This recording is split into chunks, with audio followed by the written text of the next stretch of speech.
வணக்கம். த ஃப்ளிக்ஸ் ஜெட்ஸ் தமிழ் சேனலுக்கு வந்ததுக்கு நன்றி. இந்திய மற்றும் உலக மொழிகளில் உள்ள படம் மற்றும் சீரியல்ஸை அலசி ஆராய்ஞ்சி அக்குவேர் ஆணிவேர் ஆக்கி பார்க்கலாமா வேணாமான்னு நீங்க முடிவு பண்றதுக்கு ஒரு ரேட்டிங் கொடுக்கறது தான் என்னுடைய வேலை. வாங்க இன்னைய வீடியோக்குள்ள போகலாம். இன்னைக்கு நாம பார்க்க போறது டிஸ்னி பிளஸ் ஹாட் ஸ்டார்ல நேத்திக்கு வெளியாயிருக்கிற ஃப்ரீலான்சர் அப்படிங்கிற சீரியலோட விமர்சனம். மொத்தம் 7 எபிசோடு, ஒரு 40-50 நிமிஷம் ஒன்று ஓடும். ஹிந்தி ஒரிஜினல் இது. தமிழ், தெலுங்கு மற்றும் இதர இந்திய மொழிகளில் அவைலபிளாக இருக்குது. 4 எபிசோடு வந்து செப்டம்பர் மாதத்துலேயே வெளியாச்சு. மீதி எபிசோட்ஸை இப்போ ரிலீஸ் பண்ணியிருக்காங்க. டிக்கெட் டு சிரியா அப்படிங்கிற நாவலை பேஸ் பண்ணி எடுக்கப்பட்ட இந்த சீரியலோட கிரியேட்டர் நீரஜ் பாண்டே. ஜான்ரான்னு பார்த்தீங்கன்னா ஃப்ரீலான்சர் ஒரு ஸ்பை ஆக்ஷன் த்ரில்லர் அப்படின்னு சொல்லலாம். நம்ம ஊர் பொண்ணு வெளிநாட்டில் கல்யாணம் பண்ணி கொடுக்குறாங்க. கணவன் மற்றும் அவங்களோட குடும்பமே மொத்தமாக ரேடிகலைஸ் ஆகி ஐசிஸ்ல சேர்ந்து ஜிஹாத் போட பிளான் பண்ணுறாங்க. இந்த பொண்ணையும் பொய் சொல்லி அங்கே சிரியாவுக்கு கூட்டிட்டு போயிடுறாங்க. சிரியாவில் ஐசிஸ்க்கு நடுவில் மாட்டிக்கிட்ட இந்த பொண்ணு எப்படி அங்கேருந்து தப்பிச்சு வெளியே வர முடியும்? அதுக்கு அவங்களுக்கு உதவி செய்கிற அந்த ஃப்ரீலான்சர் யாரு?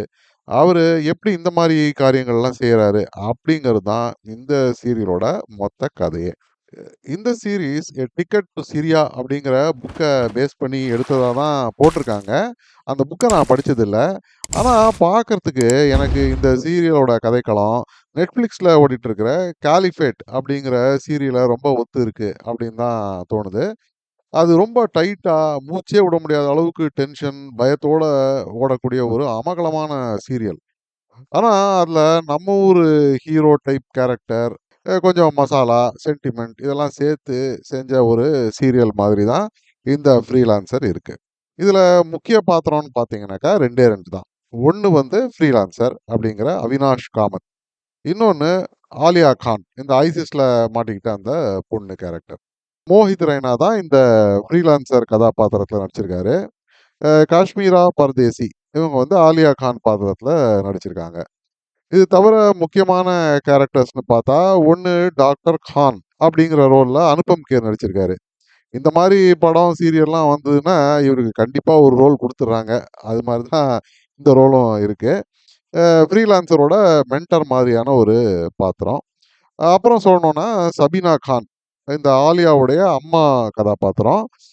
இதை ஆயிஷா மிஸ்ரா பண்ணியிருக்காங்க. தவிர கதையில பல பல கேரக்டர்ஸ் உண்டு. எல்லாம் சும்மா வந்துட்டு போற மாரி பெருசா எழுதப்படாத கேரக்டர்ஸ் தான். ஃப்ரீலான்சர் ரோல்ல மோஹித் ரெய்னா நடிச்சிருக்காரு. அந்த பாத்திரம் ஒரு சாதாரணமான ஒரு போலீஸ் மாரி தான் ஆரம்பிக்கும். சில காரணங்களால அந்த வேலை போயிடும். அதுக்கப்புறம் ஒரு பெரிய துயர சம்பவம் வேற அவர் வாழ்க்கையில நடக்கும். இதையெல்லாம் கடந்து டாக்டர் கானோட உதவியோட லண்டன்ல செக்யூரிட்டி ட்ரெய்னிங் எடுத்துக்கிறாரு. மர்சனரி வேலையெல்லாம் செய்ய ஆரம்பிக்கிறாரு. மர்சனரின்னா இந்த கூலிப்படை. நம்ம ஹீரோயின் ஆலியா கான் இவருடைய நண்பரோட மகள்.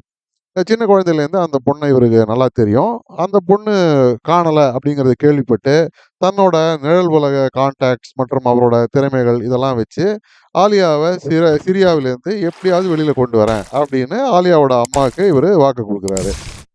இந்த பாத்திரம் முடிஞ்ச அளவுக்கு நம்பகத்தன்மையோட எழுத ட்ரை பண்ணியிருக்காங்க. எப்படி ஒரு சாதாரண போலீஸ் இந்த அளவுக்கு வேலைகள்லாம் செய்ய முடியும் அப்படிங்கிறதுக்கு டைரக்டர் முடிஞ்ச அளவுக்கு காரண காரியங்கள்லாம் சொல்லியிருக்காரு. நம்ம ஊர் சீரியல்ல இந்த அளவுக்கு மெனக்கெட்டுருக்காங்க அப்படிங்கிறதே ஆச்சரியம் தான். பரவால்ல. தவிர இவருடைய பர்சனல் லைஃப் இதில் இவருக்கும் இவர் மனைவிக்கும் இருக்கிற சில பிரச்சனைகள், இதுவும் நிறைய காட்சிகள் வரும். ஆனா எனக்கு என்னவோ அது ரொம்பவே அளவுக்கு மேல காட்டுனதா தான் தோணுது. ஏன்னா மெயின் கதையோட அவ்வளவா ஒட்டாத ஒரு ட்ராக் அது. மோஹித் ரெய்னா இந்த ரோல நல்லாவே பண்ணியிருக்காரு. ஆனா இன்னும் கொஞ்சம் எமோஷன்ஸ் காமிச்சிருக்கலாமோ அப்படின்னு எனக்கு தோணுது. ரொம்பவே இறுக்கமான ஒரு எக்ஸ்பிரஷனோட சீரியல் முழுக்கவே வந்திருப்பாரு. தவிர இந்த வெளிநாட்டுக்காரங்களோட இங்கிலீஷ்ல பேசி நடிக்கிற மாரி பல காட்சிகள் வரும். இதெல்லாம் கொஞ்சம் அவ்வளவா சரியா வரல. ரொம்ப ஆர்ட்டிஃபிஷியலா இருக்கிற மாரி தான் அந்த டயலாக் டெலிவரி அதெல்லாம் இருக்கிற மாரி தான் எனக்கு தோணுது. இதெல்லாம் அவாய்ட் பண்ணியிருக்கலாம் அல்லது இன்னும் கொஞ்சம் பெட்டரா பண்ணியிருக்கலாம் அப்படிங்கிறது தான் என்னுடைய அபிப்பிராயம். அடுத்தது ஆலியா கான். காதலிச்சு கல்யாணம் பண்ணுவாங்க. ஆனா அந்த குடும்பமே ஐசிஸ் ரெக்ரூட்டரோட பிடியில சிக்கி ராடிகலைஸ் ஆயிடுறாங்க. நல்ல வசதியான குடும்பம். ஆனா எல்லா சொத்தையும் வித்துட்டு ஜிஹாத் செய்யறதுக்காக சிரியா கிளம்பி போறாங்க. போற போக்குல ஆலியாவையும் ஏமாத்தி கல்யாணம் பண்ணிக்கிட்டு கூட்டிட்டு போயிடுறாங்க. அங்க போய் சிரியாவுல நல்லா மாட்டிட்ட பிறகு தான் ஆலியாவுக்கு இந்த உண்மையெல்லாம் தெரிய வரும். பை சான்ஸா கையில இருக்கிற ஒரு செல்ஃபோன் மூலமா எப்படியோ அந்த ஐசிஸ் நடுவுலேருந்து இந்தியாவ கான்டாக்ட் பண்ணுவாங்க. அது மூலமா தான் இவங்கள வெளியில கொண்டு வர முயற்சியே ஃப்ரீலான்சர் எடுக்குறாரு.